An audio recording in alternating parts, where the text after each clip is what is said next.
clientele.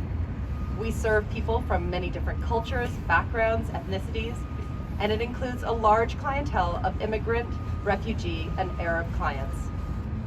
As an anti-Zionist Jew, I make sure to express my support for Palestine visibly by wearing my keffiyeh every day. The other day, thank you. The other day I was particularly moved by the reaction that a Palestinian client of ours had to my wearing the keffiyeh.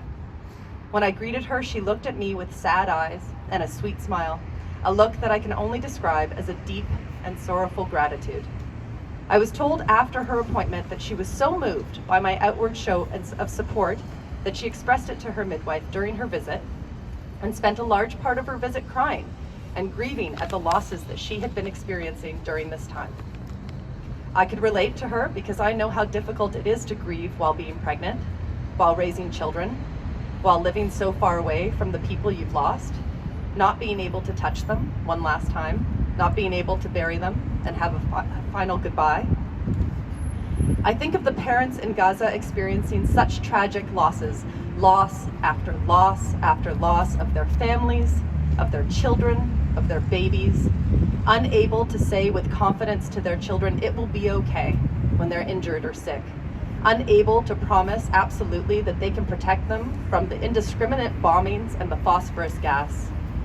I think of the children with chronic illnesses and disabilities who by no fault of their own are an added challenge to their parents in an already desperate situation. I almost lost my child once. He's a type 1 diabetic. One terrible night, he almost died in my arms. In fact, he was dying. His body was stiff, his eyes were wide but staring at nothing.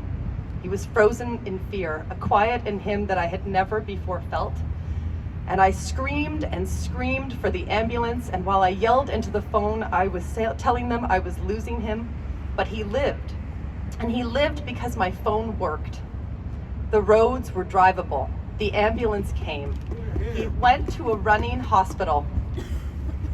And when he came back, he returned to a home where we had everything that we needed to care for him.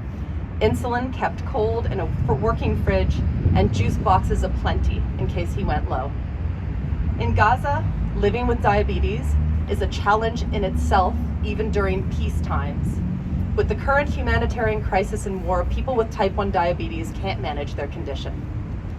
An article from T1 International reads, they have already started rationing their doses to have their insulin last a few extra days. For those who do get their hands on insulin in the shelters, it's usually not the type they regularly use. They report worse blood glucose levels due to inability to adjust doses and limited glucose test strips. Access to food and water is a problem in its own, and as they can hardly find any water to drink, it creates a bigger need when they have hyperglycemia.